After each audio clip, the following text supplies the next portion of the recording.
Hi, everyone. Hope you're all doing well. We will get started in 1 second. Just going to wait till we get a few more people in. But thank you all for being here. Start sharing my screen.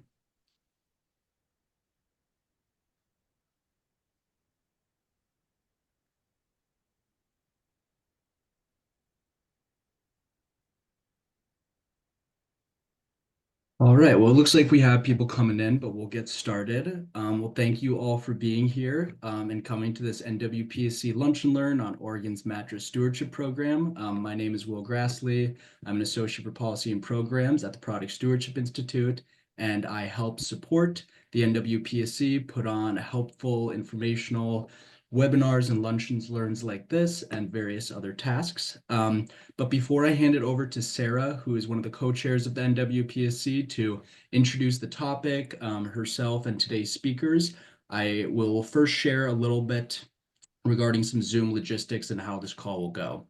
So first, I just want to note that this call is being recorded.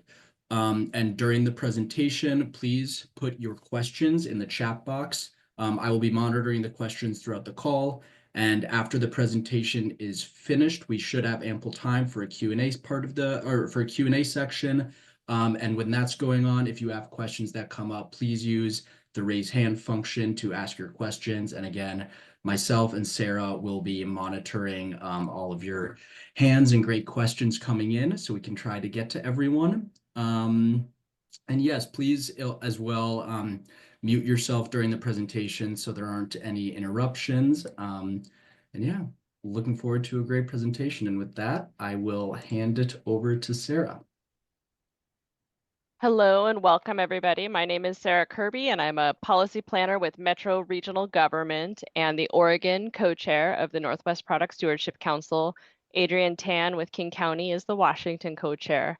Today we have the Mattress Recycling Council presenting with us on the Oregon Mattress Program Plan. And before getting into the presentation, I just want to do a little bit of level setting and introduce our presenters. Extended Producer Responsibility, or EPR, also known as product stewardship, is a policy approach that aims to hold producers responsible for the management of their products throughout their life cycle, including after they are no longer in use. The goal of EPR is to shift the cost of managing end of life of those products to their producers and encourage more sustainable products, manufacturing processes, and end markets. The Northwest Product Stewardship Council is a coalition of governments in Oregon and Washington that operates as an unincorporated association of members and is comprised of a steering committee, associate members, and subcommittees. The NWPSC structure provides space for peer-to-peer sharing and growing our expertise in product stewardship.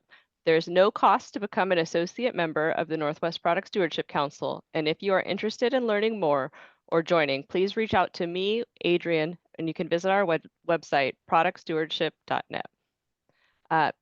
Oregon has 5 EPR programs, including paint care, e-cycles, drug take back, and the 2 new EPR programs coming online in 2025, mattress stewardship and paper and packaging, also known as the RMA. In 2022, Oregon became the 4th state to enact a law establishing statewide mattress recycling programs. The mattress recycling program requires mattress manufacturers to help establish an EPR program that will make it easy for consumers to recycle their unwanted mattresses. The law aims to increase mattress recycling, establish new convenient locations in every county for residents to drop off their mattresses, reduce illegal dumping, and create recycling sector jobs. Mattress manufacturers formed a nonprofit organization called the Mattress Recycling Council to create and administer this program. The program is funded by a small assessment collected at retail sales of mattresses. Adding mattresses to the products covered by Oregon's EPR programs will provide much needed service in both urban and rural communities throughout the state. Today, we are joined by the Mattress Recycling Council's Chief Operating Officer, Mike O'Donnell, and Vice President of Operations, Justine Fallon. Mike and Justine have each been with the organization since its inception and have been leading the development of Oregon's program. Mike has over 30 years of experience managing solid and hazardous waste collection programs for private and public entities, including product stewardship programs for paint and mercury-containing lamps.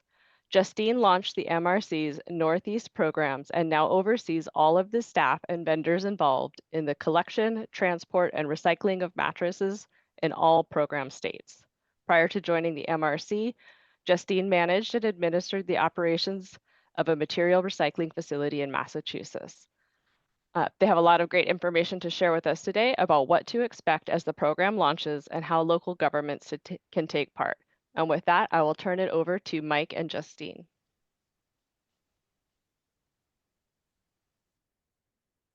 Fantastic. Will, Sarah, PSI, Northwest Product Stewardship Council, thank you so much for having us today.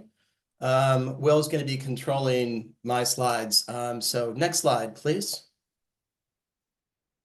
We have a lot to cover today. So it's important that we start out with three important entities that you're going to hear about. Either you've heard about us in the past, I'm going to talk about them today, or you see us on things like social media. The International Sleep Products Association is the trade association for the mattress industry. They've been around for over 100 years. ISPA is a 501c6, so they coordinate and negotiate mattress laws, whereas the Mattress Recycling Council is a 501c3. We are the implementation nonprofit for the states in which we operate, and I'll talk more about those states in a bit here. And lastly, there's Bye Bye Mattress. We created Bye Bye Mattress because we needed something fun and whimsical that we could use to connect, especially with consumers, about what we do and how we do it. And for a consumer, their call to action is, I've got an old mattress, I've got to get rid of it. And how can I find a location? How can I find a service? Next slide, please. So we are created by law. We require a legislative framework to do what we do as an organization. The Mattress Recycling Council, while we have individual LLCs for each of our 3 states, we all operate under the same umbrella. And by and large, each state has a lot of commonalities, much more commonalities than differences. The messaging for consumers is especially important. So buybuymattress.com, that website, is the one portal where all consumers can go to find information about discarding or about recycling your old mattress. There is an externalized fee in each of our 3 states that we have right now, and there will be one in Oregon as well.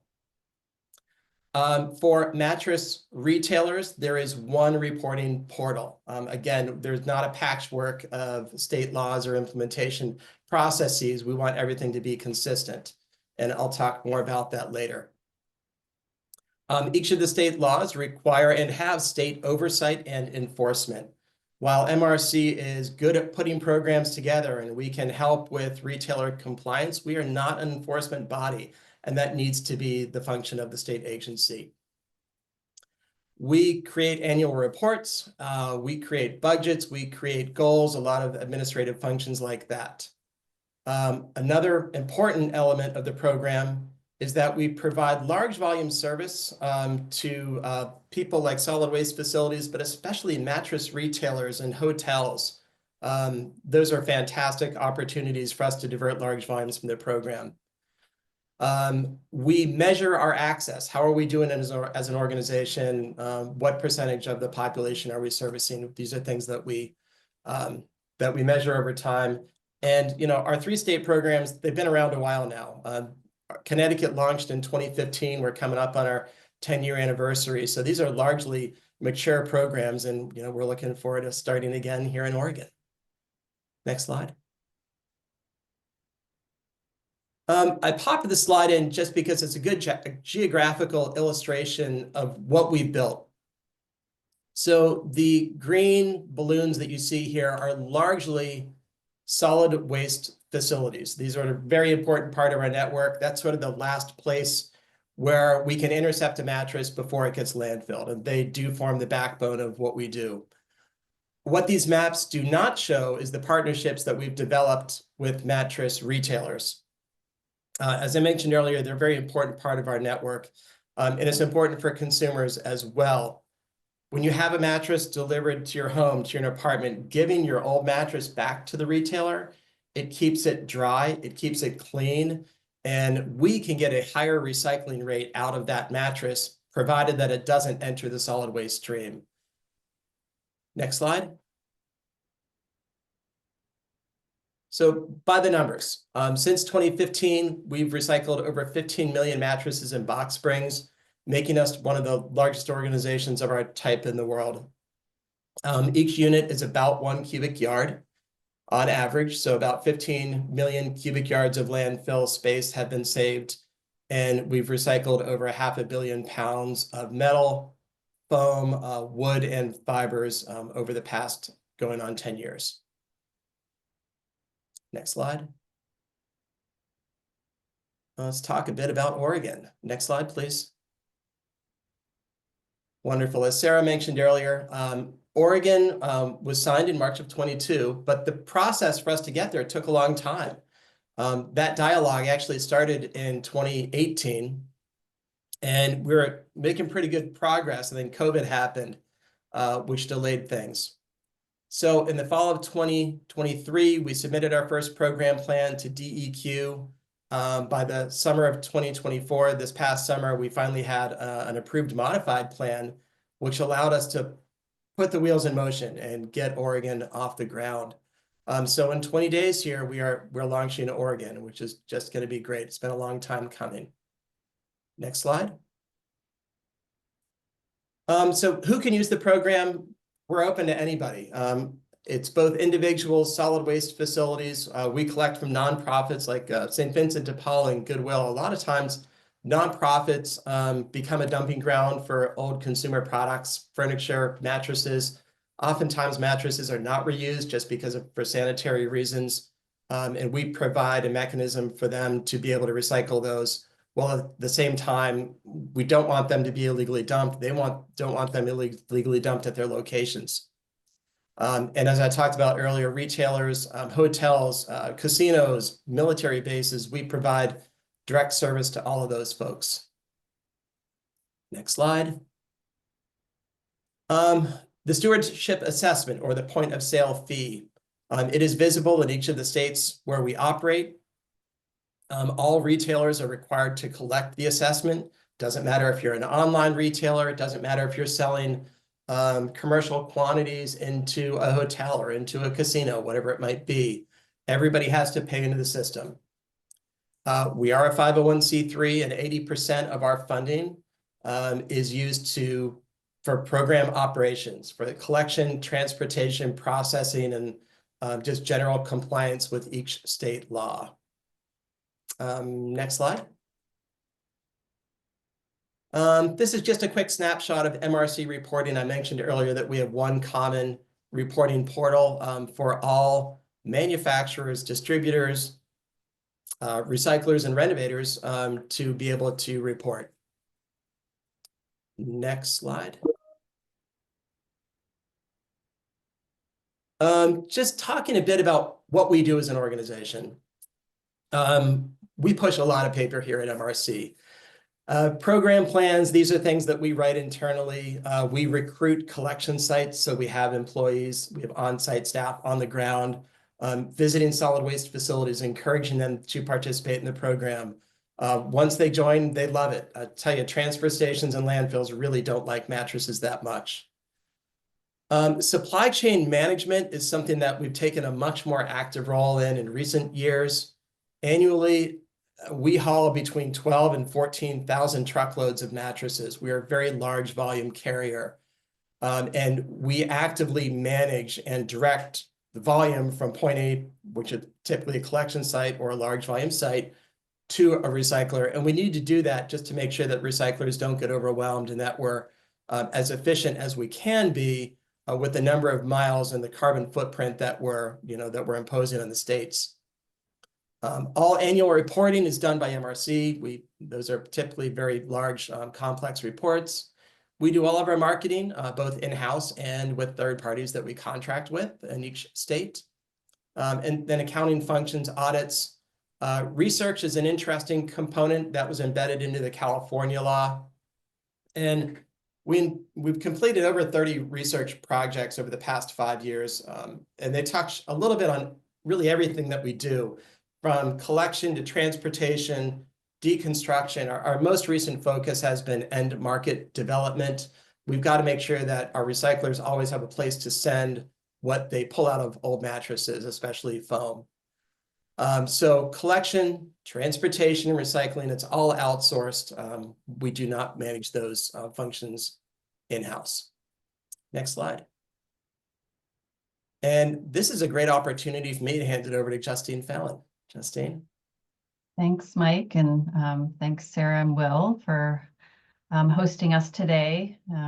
So Sarah did introduce me. I'm Justine Fallon. I'm the Vice President of Operations at MRC.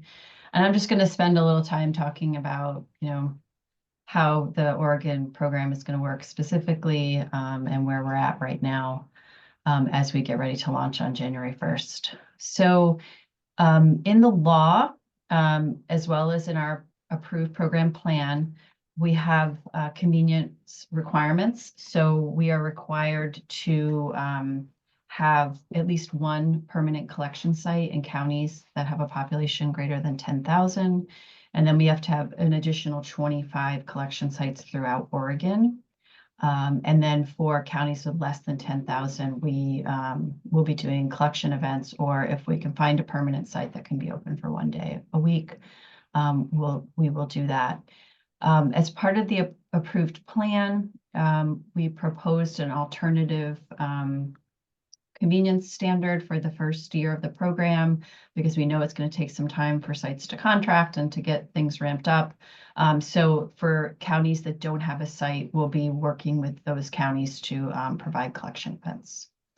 Next slide. So in terms of performance goals, we're not required to submit performance goals for DEQ's approval up until 2 years after the launch of the program, just so we can kind of get our legs under us and get a lay of the land and really be able to set some goals. But in the meantime, in the plan, we are approved for a 70% recycling rate by our recyclers.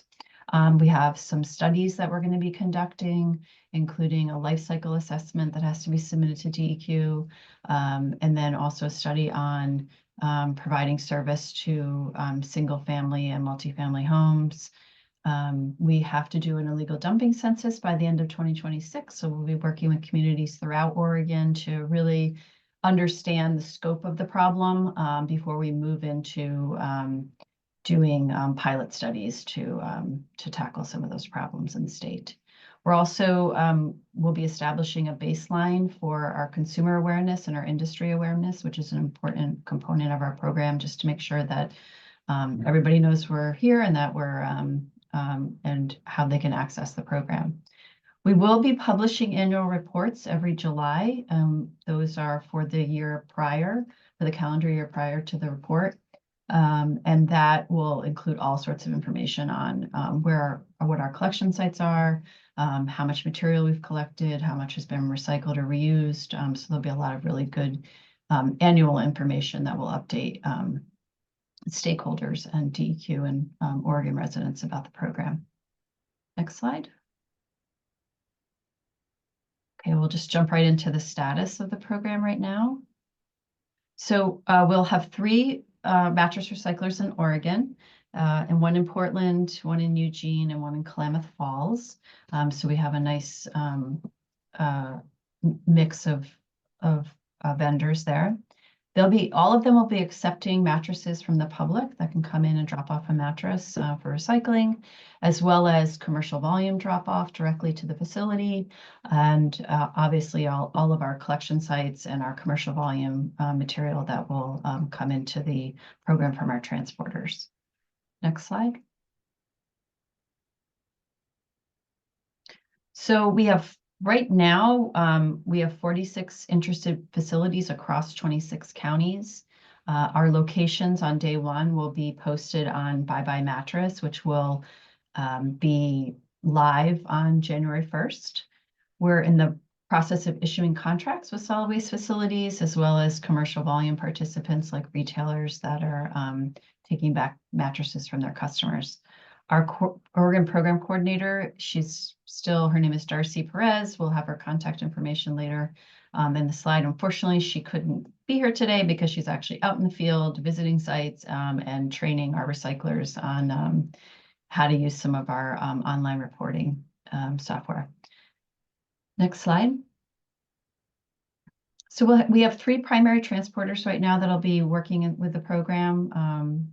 Each collection site will be assigned a transporter. No collection site is required to provide transportation on their own. Like I mentioned, we have an online reporting software. It's called MyMRC. We'll be training collection sites on how to use that. It's a very easy couple clicks to request a pickup, and then our transporters are required to pick up the loads within 2 business days of the request.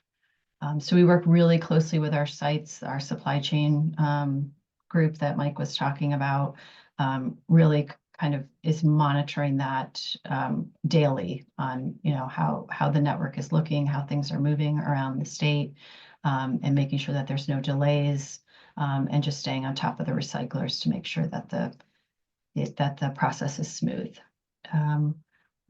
All of our transportation vendors will be supplying covered containers to sites and trailers just to, maintain the recyclability of those units and make sure that they don't get wet or damaged.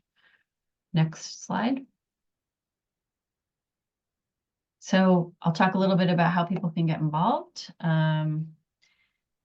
So we're really looking for collection sites. It's a voluntary program. I mentioned our convenience requirements. So we're actively, recruiting with the program, and we will be, we're going to be around for a long time. So we'll be continuously recruiting to provide more access for Oregon residents. So some of the benefits of becoming a collection location.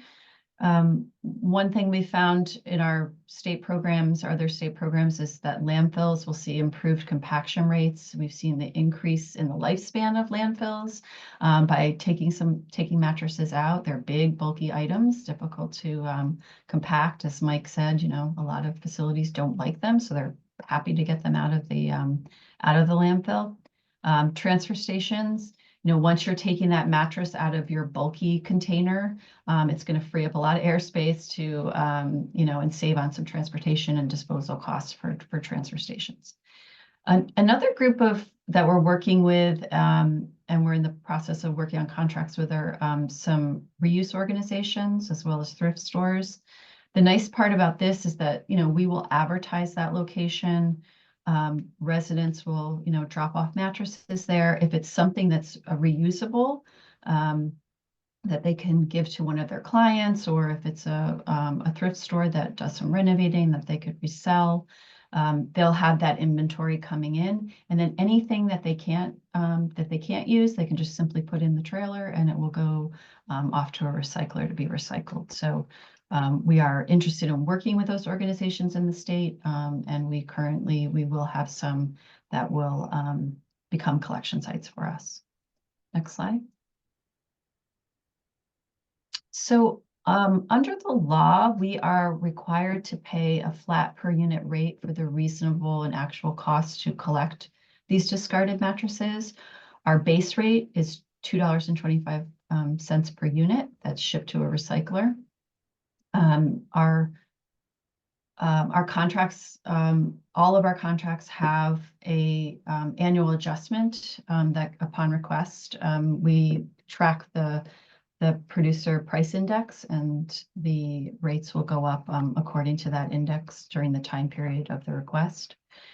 And we work individually with facilities. So we have a calculator as well that actually our California Advisory Committee worked on, and we've been using it for the past 10 years in our program states. It's worked out really well. So you can submit wage and forklift data to look at if that 225 isn't going to cover the cost. So that's also available to collection sites.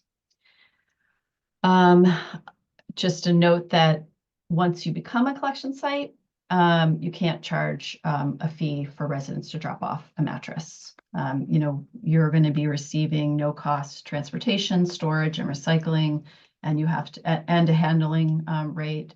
And that service has to be, that drop-off has to be free for residents and businesses that drop off mattresses in the program. And that's required under the law.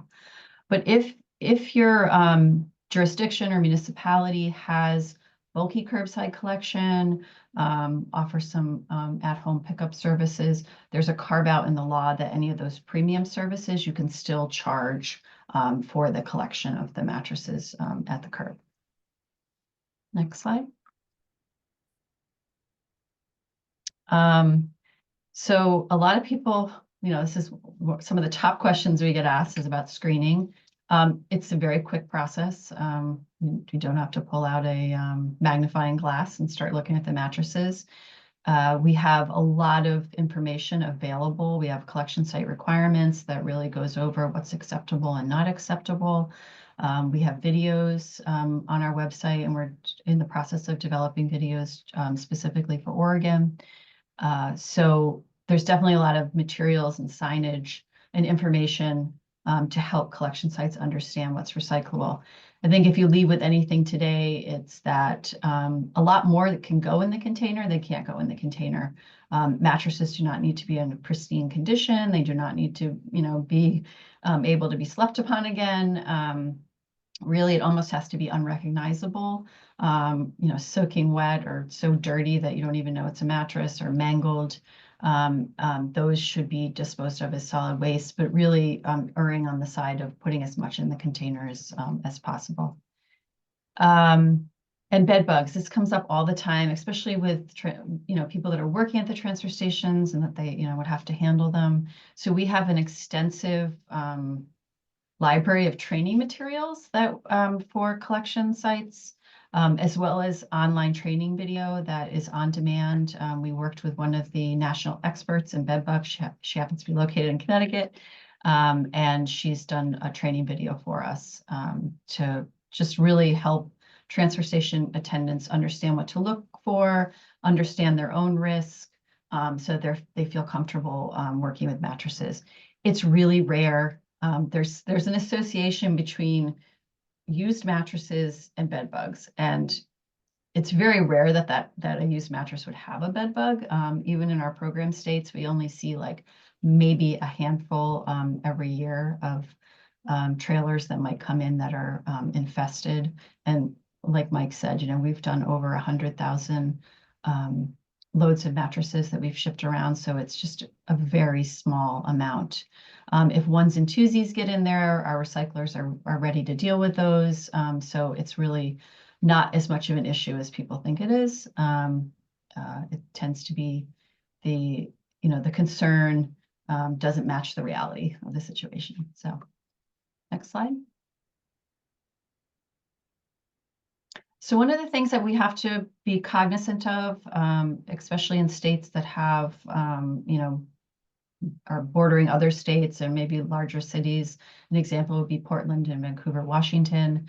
So we have to just make sure that the collection sites and the recyclers located near those bordering states are really looking to make sure that that our program is not having to cover the cost of recycling mattresses from out of state. So we work with each individual collection site on, what are your requirements, to make sure that they're just putting those Oregon mattresses in containers. And like I said, mostly we're concerned about bordering states. So like, Lane County in Eugene is not as much of a concern for us because they're pretty isolated and people aren't going to be driving mattresses probably that far down into the state. For commercial generators, for small commercial generators, they may be required to provide a compliance log that verifies the mattresses are from Oregon consumers, that they were used and discarded in Oregon. So we will vet those participants and determine if that's even necessary. We know out-of-state units are going to come in the state. They may end up at a recycler. We have a mechanism with our recyclers to track all those out-of-state units so that we know that we're not compensating for the receipt or the processing of those out-of-state units. So next slide. We also have a site improvement funding program that we're going to be launching in Oregon in the spring of 2025. We do this in the state of California. It's been pretty successful. We've supported a lot of different types of projects, really that are focused on increasing the quantity and quality of mattresses that come into the program, making, your operations more efficient, making sure that, the trailer has a good place to land at the facility, that you can access it easily, just to, create safety at the site. So we will have that available to sites that are currently contracted, but it will also be available to sites that are interested in contracting with us. So if somebody needs funding to do something to get the site ready to accept a trailer and become a collection site, that funding would also be available to them with, the condition that they join the program.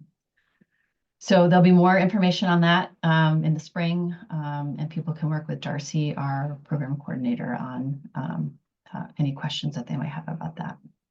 Next slide. And for all the Oregon folks on the call, we just really want to let people know it's not too late to join by January 1st. We do have a contract process, but we know that it can take time to get the contracts through all of the different legal entities in county or local government. So we do have an alternative where there's an online registration. Amanda's going to drop the, thanks Amanda, she dropped the link in the chat. You can request a link to that registration form, and if you fill it out by the 17th, we can have a trailer available for day one of the program. If you're also interested in collection events, you can fill out that form to reserve a date in 2025 or speak with Darcy about that. You'll see Darcy's contact information is at the bottom of the slide, and we'll also drop that in the chat as well. And then we're accepting registrations from commercial volume participants, retailers in particular. We already have some that we know that are going to be in the program on day one. So those are also, if they're eligible for transportation, and all retailers and commercial volume entities in Oregon will be eligible for no-cost recycling. So I think that's the end of my portion. If you want to go to the next slide, Mike is going to talk about education outreach. Wonderful. Thank you. I was actively responding to the chat back and forth. Let's talk about some of the education and outreach that we provide. Next slide, please. We do have two distinct folks that we reach. So we've got the consumer audience and we've got the industry audience. Consumers, then there's going to be a lot of retailer point of sale, a lot of social media as well. We do have a PSA. We've been using Maddie the mattress, which is our cartoon mattress, which we've been working with for a number of years. And we've got a new PSA, which is coming out very soon.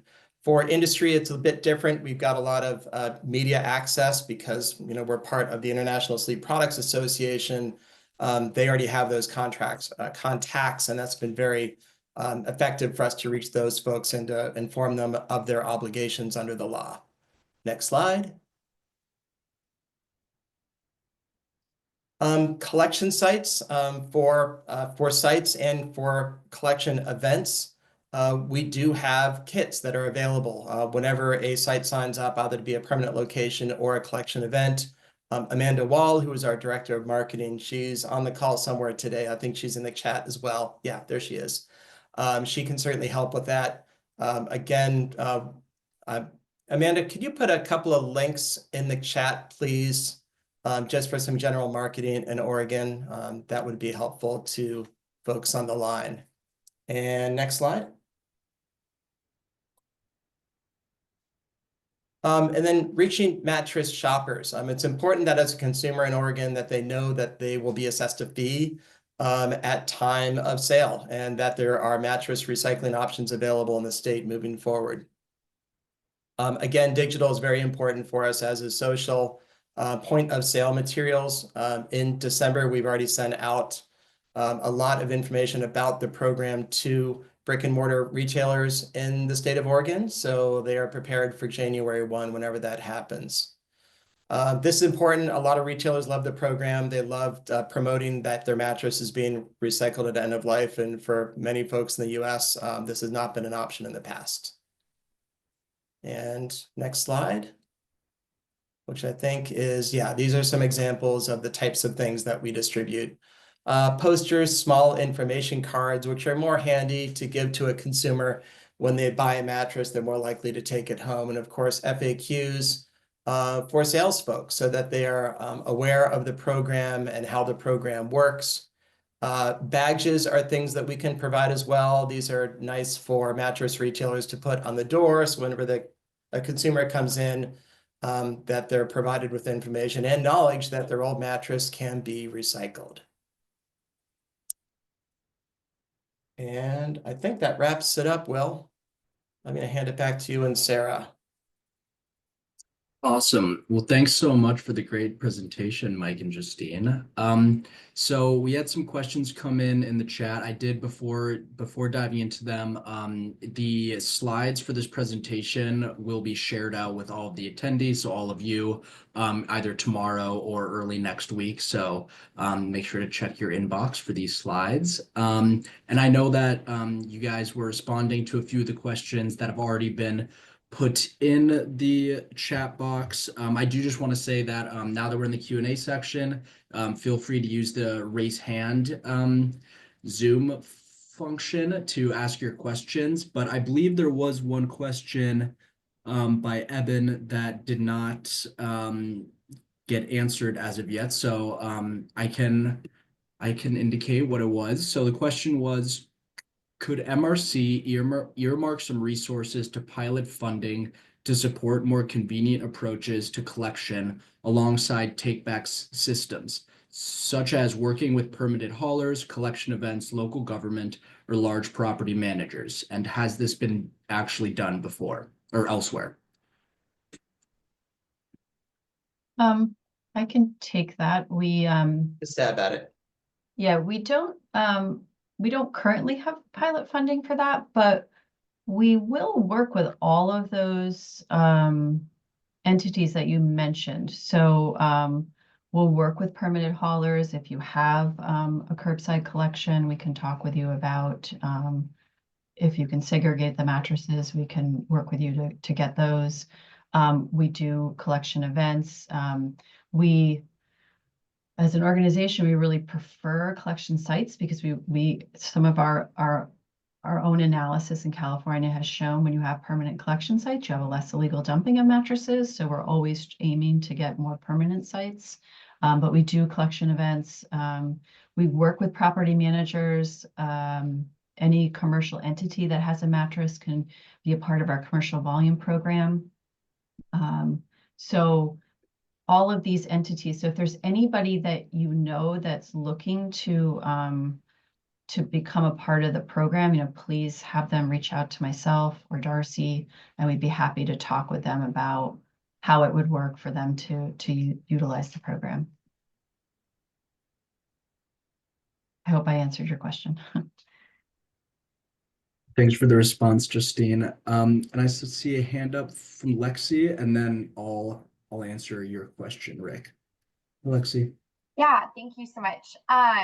One of the questions that we have is we do have kind of a premium service of a bulky item pickup for mattresses currently. And so we're trying to figure out what that looks like and what the start date really is of what we need to be doing. So, for example, we're on the coast in Lincoln City, Oregon, and it is very rainy. And so a lot of times our bulky pickup is on Wednesdays. They put out the mattress maybe on a Sunday because it's a move out. That mattress is soaked. And so we're trying to figure out if we come upon a mattress that is soaked to the core by our coastal rain or any other instance of we show up and it's not recyclable. What does this look like? Because it is a cost for us to be going out and doing this service. Yeah, you can charge for that premium service. So that pickup at the curb. you can have a charge to collect those mattresses. That's okay. That's allowed under the law, so you can do that. We know mattresses get wet. Our recyclers, are ready to, take mattresses. Like I said, we'll work with every site to make sure that what's coming in is recyclable and adequate. And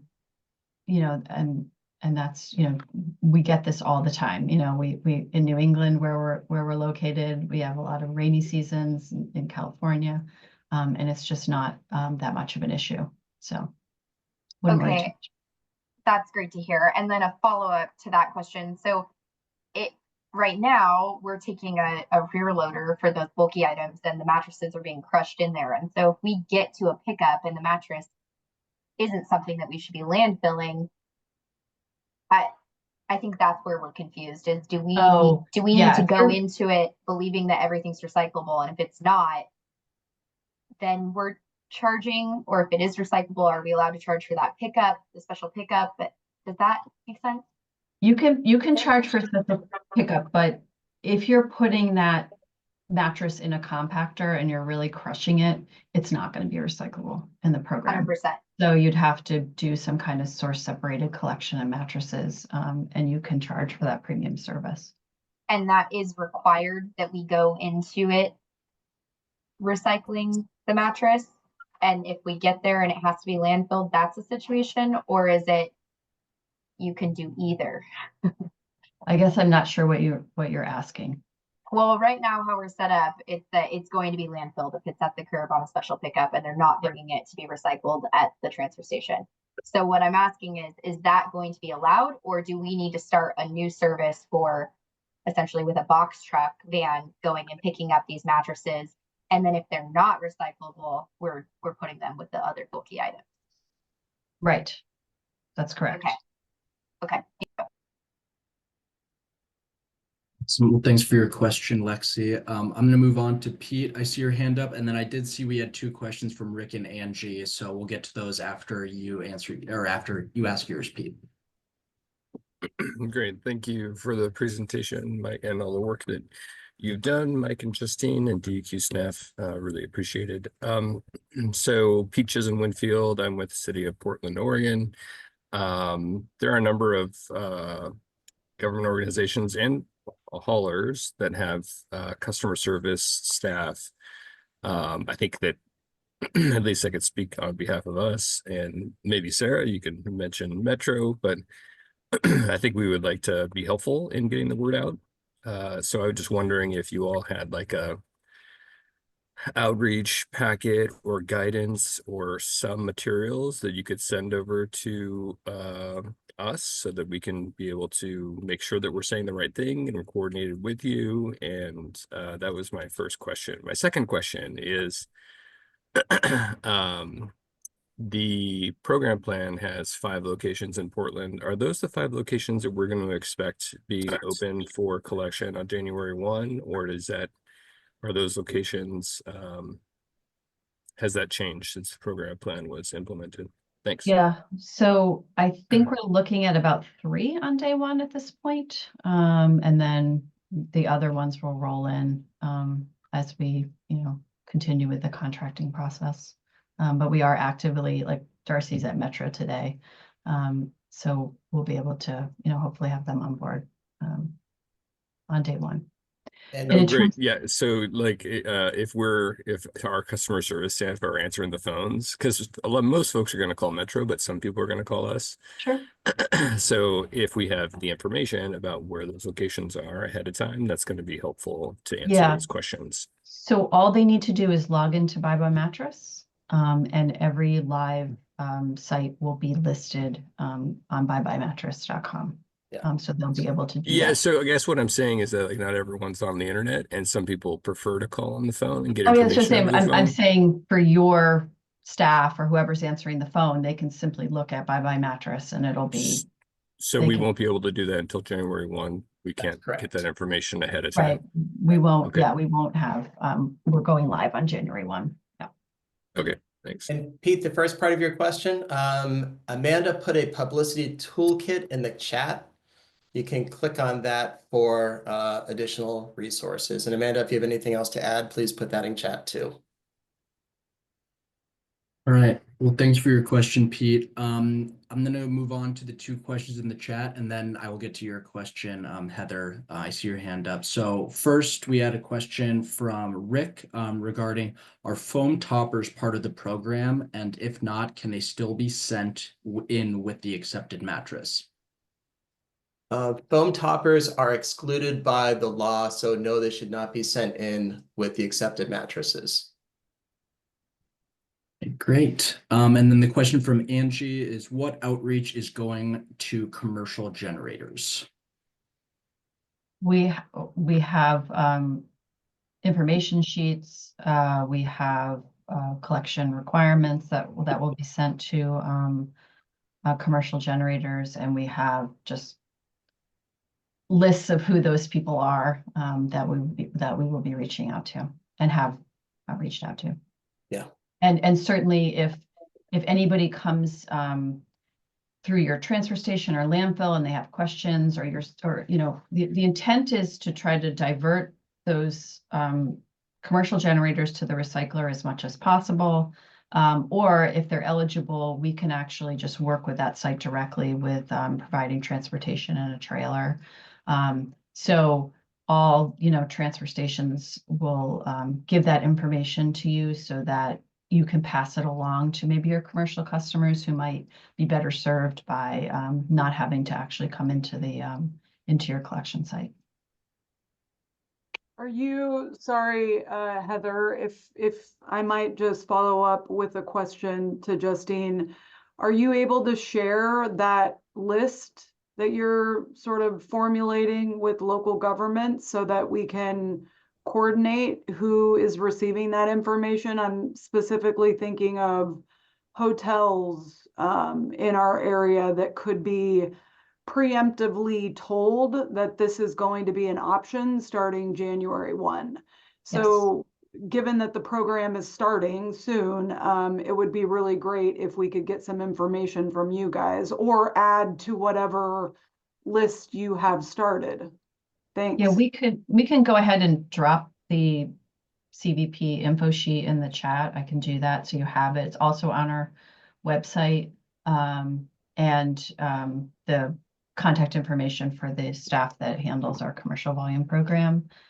In terms of the hotels, we tend to work with the Oregon Hotel and Lodging Association, to kind of work with their members to get the word out, and to get mailing lists, things like that. So yeah, we can get you some, when we start to hone in on Lane County, we can certainly share that with you. Yeah, it's a good question, Angie. It's going to be an ongoing education and outreach function for us. On average, a unit arriving at our facilities is 13.9 years old. So oftentimes mattresses live a second life, especially within the hotel world. Oftentimes they're sold from one hotel to another of a lower chain before they're ultimately discarded. The other thing too is when any of these commercial entities are buying mattresses and they're being charged the fee, the retailer that is or the manufacturer that's selling to them will notify them that that the fee is being assessed, and also putting them in touch with us to find out how they can recycle their mattresses. So there is another element that if they're buying some and they're getting rid of some because they bought new ones, and then they'll be eligible for the program. So there is that outreach piece. Yeah, and I see your question, Angie. No, the strategy is not entirely passive. We know who the large generators are. We know who they are, and some of them we've already been in contact with because we want them to have trailers as soon as possible. Yeah. Can I add something, Mike? Sure.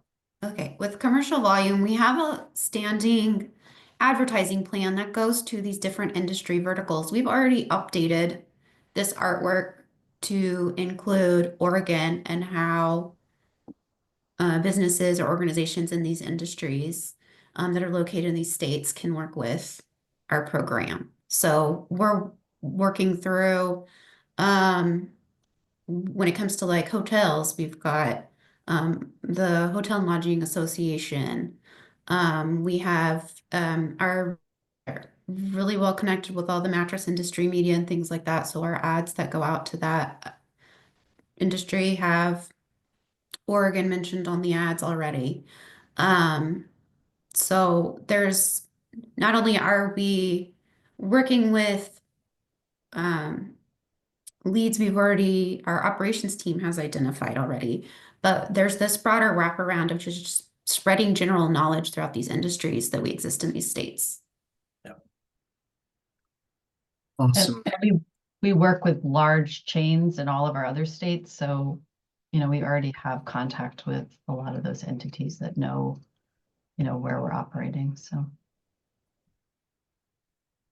Right. Appreciate the question, Angie. That seemed to spark a lot of conversation. And appreciate the patience, Heather. Feel free to ask your question now. Yeah, no rush. I mean, these have all been very good discussion points. So I now have two questions though.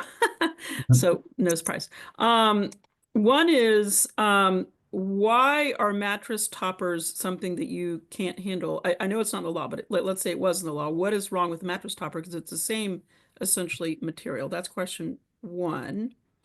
Why don't I do the second question after you answer that? Oh, it's a good question. I don't know the history as to why they've been excluded, Heather. But In you the can event handle that they were to it's the incidentally come foam, it's the in, same material. there's no reason they would be recycled. If one accidentally showed up at a recycler, they would simply take it off the truck and they would put it in the bale of foam. Okay, great. Okay, good. Yeah. Okay, great. Good to know. Okay, second question is about reuse. Mhm. So I did not hear a lot in your presentation about reuse, which is something that is super important to us in Zero Waste Washington, other potential stakeholders in Washington State, probably important in Oregon as well. And there are a lot of mattresses that are going to, yes, average of 13.5 years, but that means you have some that are very new, maybe never used, some that are barely used. Right. So what exactly is your procedure for handling mattresses that come in that are basically in really good shape and should not be recycled yet? It is the recycler's procedure. So if they get a unit in, which is in great condition, they are more than welcome to try to reuse that, resell it, whatever they would like to do with it. The reality is that there's very few, and this is even in California where we've got a really dry climate, there's very few that are in a condition that they could be resold. They're welcome to do so. What typically happens is that individual components will be resold. So the ticking would get removed, which is typically dirty or wet, whatever it might be. And then individual layers of foam or an inner spring component or the wood frame to a foundation would get resold to a rebuilder, and then they would rebuild it from there. So when you say very few, like how many do you mean when you say very few? Justine, do you remember the percentage in California? There's about 200, in that state, there's about 200,000 units a year are rebuilt. And it's all in our report, Heather. We actively track all of it. Okay, wait, so 200,000 a year are able to be reused in some form. are actually renovated. They're actually renovated. But I mean, like they don't need, they're actually still wrapped in the bag that they came in. So how many units did you do in California overall? Call it 1 point, just in general terms, we recycle 1.5 million. Externally from our program, we know that about 200,000 are rebuilt by third parties, and they report to CalRecycle every year that those units were then rebuilt and then resold back into commerce. Okay. All right, thank you. Sure. Thanks for the question, Heather. See a question from Rick in the chat regarding, could you talk a little bit about viable end markets for the materials? Have there been financial or operational challenges? I'll take that. So the primary, we're looking to get a 70% recovery rate in Oregon. Obviously, we'd like for it to be higher than that. We'd like for it to be 90%. If the recycler has markets for all of the steel, all the foam, the top panel, we call it the quilt panel, which is the top layer with typically a layer of foam sewn into it. So metal, foam, quilt, and wood, you're going to hit 75%. Right now, all of the foam and all of the quilt panels are all sold into carpet underlayment, so carpet padding. That industry has been buying has been buying post-consumer mattress foam for decades. And today, there is adequate capacity in those markets. However, consumers are migrating away from soft surface flooring and into things like luxury vinyl tile and artificial wood, or real wood for that matter. So yes, we certainly do need to find new end markets. This is something that we actively work on. And if you'd like more information, Rick, I would click on the research tab under mattressrecyclingcouncil.org. Amanda, if you could put that in chat, that'd be great. I don't have the time to get into it today, but yes, there are challenges, and it's something that we're actively working on.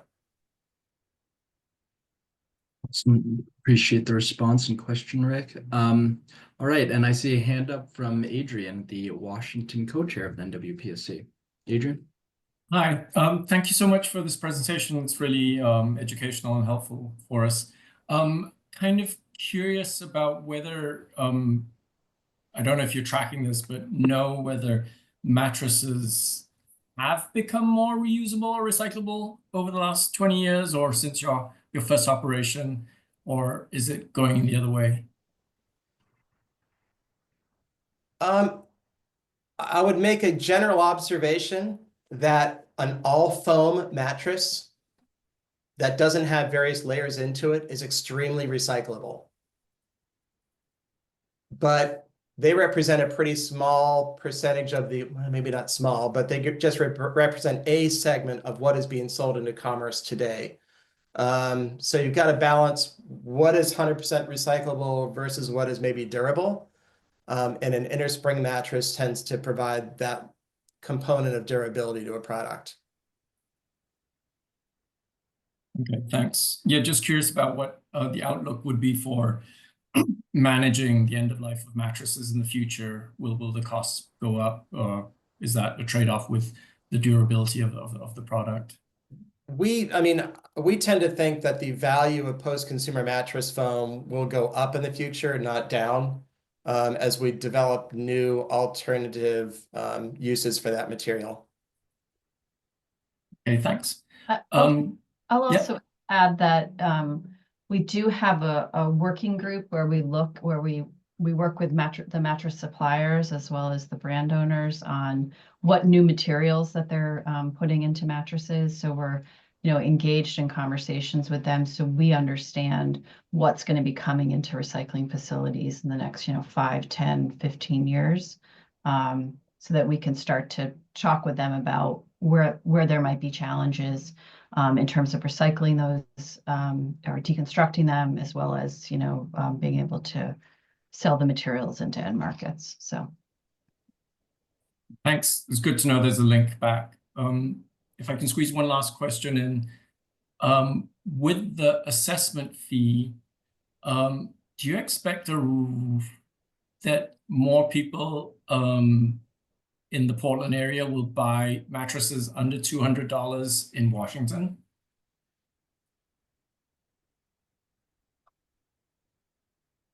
There's not many $200 mattresses on the market.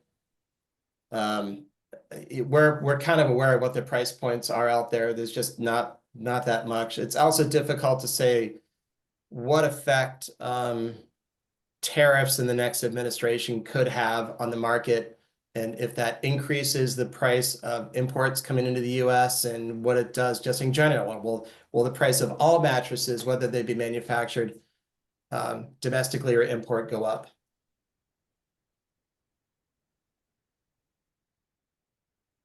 Well, I want to wrap us up and say thank you to Justine and Mike, and maybe correct me if I'm wrong, but the best source of information for Oregon local governments and Oregon haulers and collectors would be to go to the Bye Bye Mattress site starting January 1. The collection sites that are live will be posted there, and I would anticipate that site is regularly updated as collection sites come online. Right. When could local governments or collectors anticipate getting toolkit or promotional materials? I know that our government and many others, and the haulers for that matter, provide a great deal of education and outreach to the community. So number one, they should go to Bye Bye Mattress, but when could they expect to receive some additional information? Toolkits are already available online. As you come online and you become a collection site, we're gonna push that material out too. Okay, sounds great. Well, thank you both, and the remainder of the MRC staff also on the call for your time. Much appreciated. Thank you for the information. Thank you Thanks, for everybody. having us. Bye. Everyone. Bye.